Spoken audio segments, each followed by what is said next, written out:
Hello there, wonderful friends. It's Evelyn here and Luna.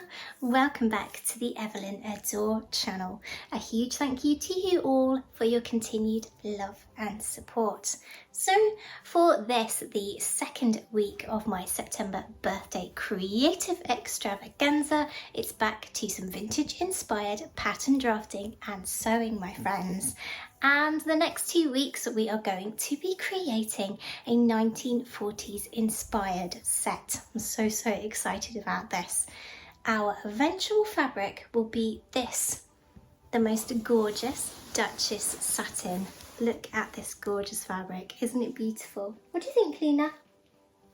Luna's not impressed. However, I am. It's the most beautiful fabric from Minerva. However, my friends, we're going to be creating this final version next week. This week, as I am often saying here on the channel, my friends, the best way to success with your pattern drafting is to create a mock-up version before you cut into that special fabric. This week is no exception. So this week we're going to be doing the pattern drafting and creating our mock-up, which for that I've got this most gorgeous peach polka dot Liverpool fabric. So without further ado, let's get to some creating.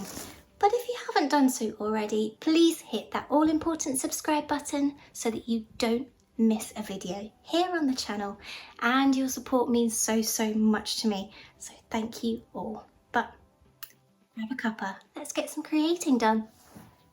Cup of tea, Luna? Yeah, always a cup of tea, definitely.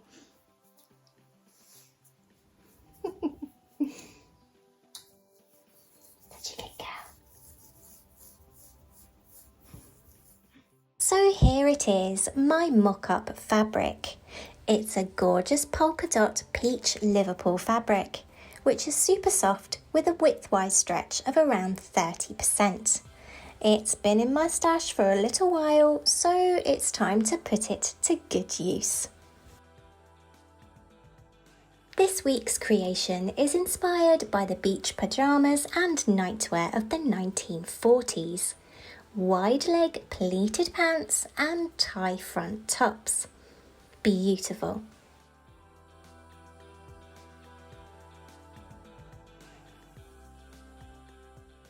So let's get to that drafting.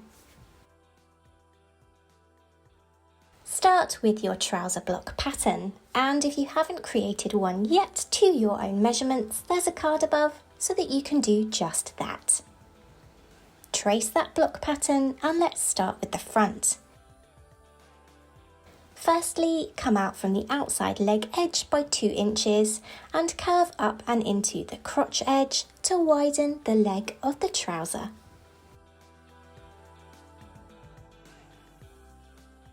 Next, grab a ruler and measure the waistline, dividing it into 4 and marking the quarters.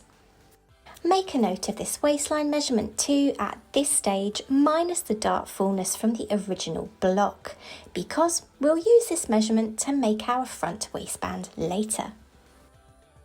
Square down from the inner 3 marks, down the trouser leg. We will use these lines to create our pleats.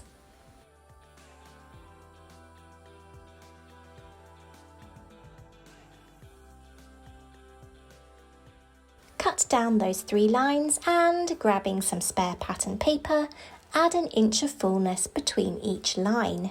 This is a technique known in pattern drafting as slash and spread. It's used to add fullness to a pattern, just like our pleats here. True those pattern lines at the hem and waistline. I also added to the outseam slightly, just from the hip curve downwards to the hem to straighten out the block. Add pleat lines and directions to your front pattern to finish it. I decided to make my pleats 5 inches long. And don't forget, my friends, this pattern doesn't have seam allowance, so make a note of that too so you don't forget. Now for the trouser back. After tracing your block, repeat the process from the front piece, widening at the inside leg by 2 inches. Again, divide the waistline by 4 and square down lines from the 3 inner quarter marks.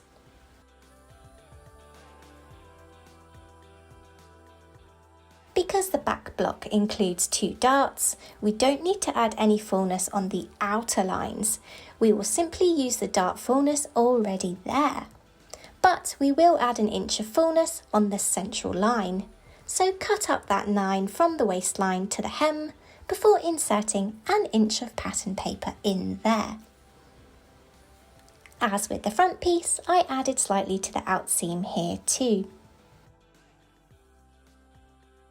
Measure this finished piece along the waistline edge, and we will use this measurement later when we create our back waistband. Drafting the trousers here, I'm keeping in mind that the practice fabric I'm using is quite stretchy. If you're working with a non-stretch fabric, then you might need to add more room in between those slash lines. The rule of thumb here, my friends, is that your waistline needs to be at least as big as your hip measurement. Because we're using elastic rather than a fastening like a zip or buttons, we need this ease to ensure that your trousers will go up and over your bottom and not get stuck or be too small. On to our waistband, my friends. So remember those measurements that we took earlier? Well, we're going to use those to create our waistbands. Create the front and back waistbands in exactly the same way, each piece being the same width and the length of the pieces being those measurements you took earlier plus ½ inch, and they are cut on the fold. For the back waistband, we're also going to cut a piece of 1 inch wide elastic. This elastic should be as long as half of your waist measurement. On to our top. For this, you're going to need your bodice block and sleeve block. You'll find cards to both of those above and in the description box too, so that you can make your own. Let's begin with the bodice. Starting with the front, trace a full mirrored front block. To begin the drafting, we're going to close the waist darts, taking out the excess from the right-hand dart by removing it from the side seam. Then pivoting the fullness from the left waist dart into the bust dart to create a single darted bodice. Remember to true those pattern lines, my friends. Next, plot your shoulder to under bust measurement and square across your pattern piece. Measure 2 inches below this point and square across. You can then cut your bodice pattern along this lower line. I then drew in my new style line, curving a line down from this left side of the neckline edge to the bottom of the right side seam, creating my wrap front. As you can see, I had a few attempts at this, but just don't panic, my friends. Just keep drawing until you get a style line that you like. Mark it in a bright colour to distinguish it from those practice ones. And while we're here, measure the lower edge of this bottom piece because we will need that measurement later.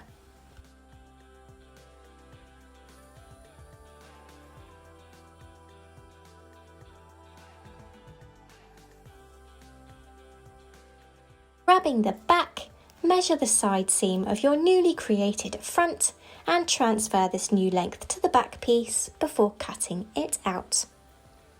Remove the waistline dart fullness by transferring it to the side seam before snipping it away.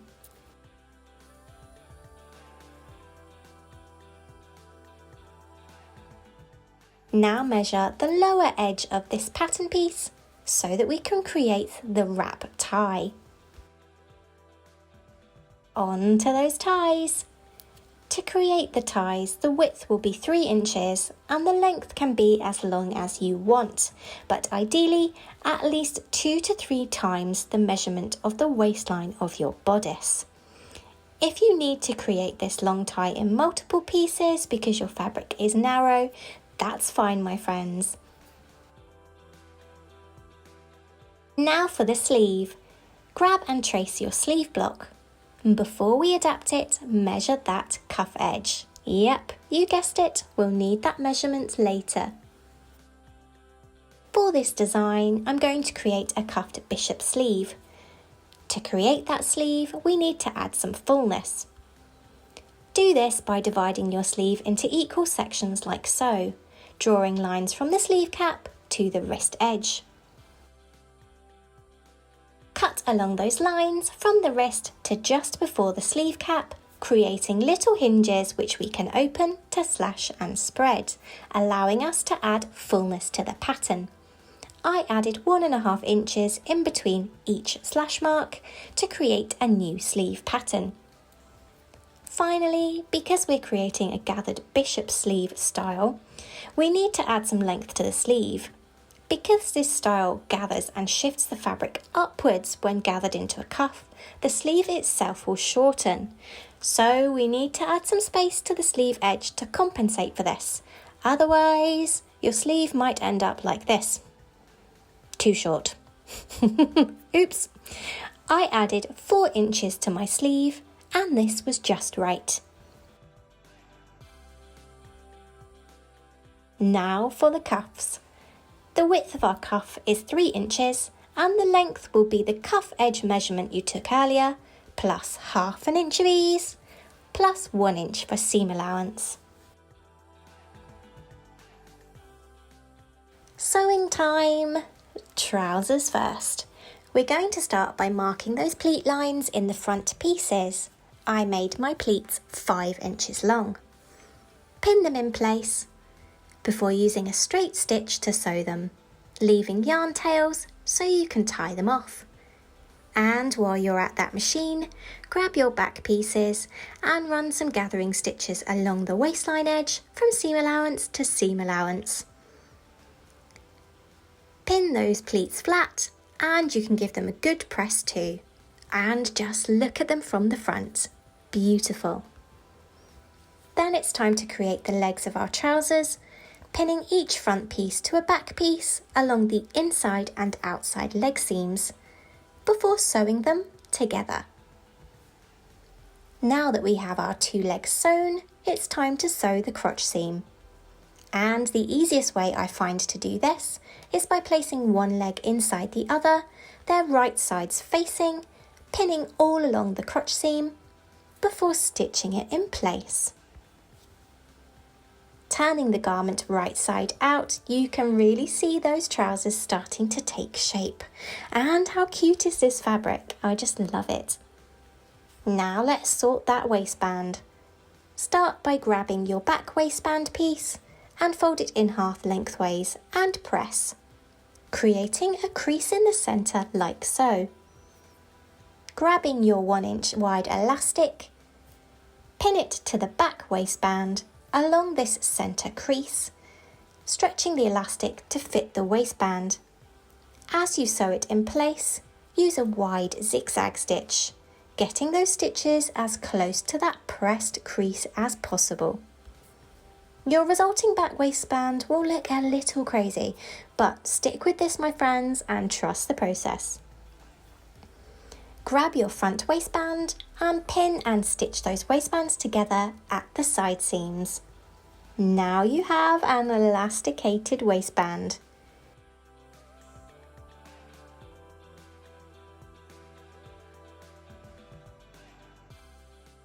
Now it's time to attach it to your trousers.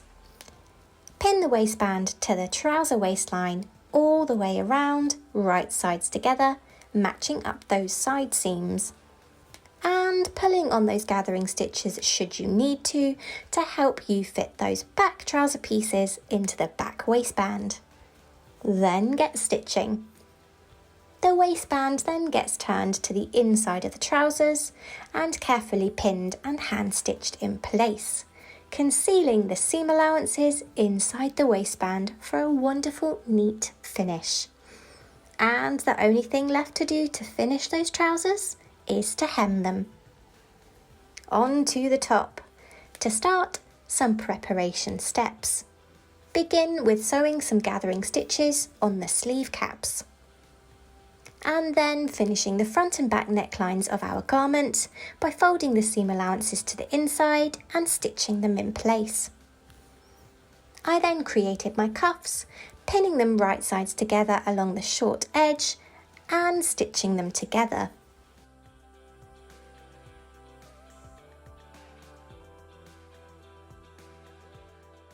Now to create the bodice. Sew those bust darts, and while using a straight stitch on those darts, I ran a line of gathering stitches along my sleeve cuffs too. Next, the shoulder and side seams, and my top is really coming together. Now before I attach the sleeves to the bodice, I'm going to attach the cuffs, pinning them right sides together with the sleeve all around the wrist edge, pulling on the bobbin threads to gather our beautiful full bishop sleeve into these little cuffs, then stitching them in place. I'm also going to attach the tie first before I add the sleeves so that there's not too much bulk to be working with.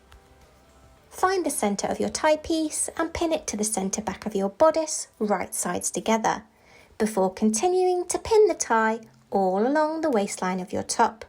For now, leave the excess tie loose.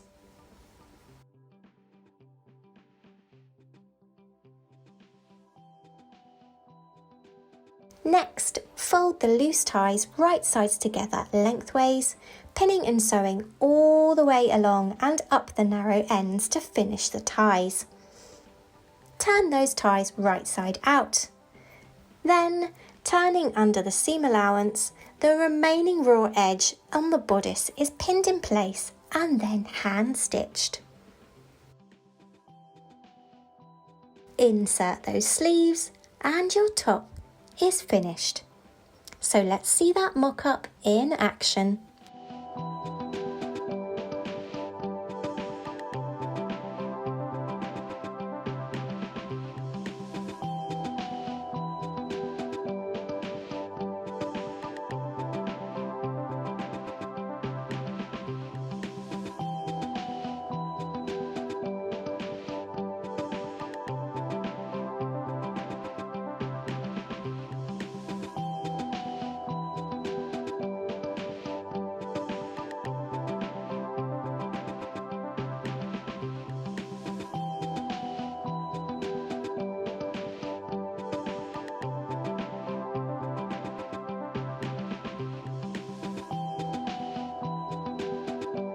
I love this set.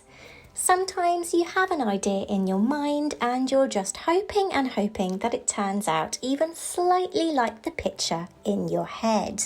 Well, this time it turned out even better.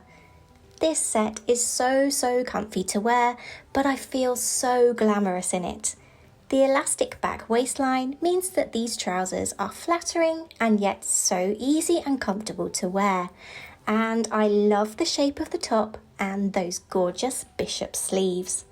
I cannot wait until next week when it's time to create the final set from that gorgeous satin. See you then, my friends. Bye.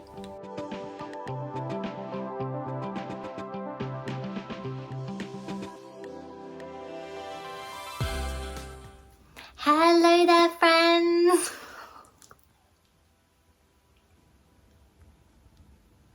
Tired already? You won't even get 5 minutes. Yes, you have. Love you.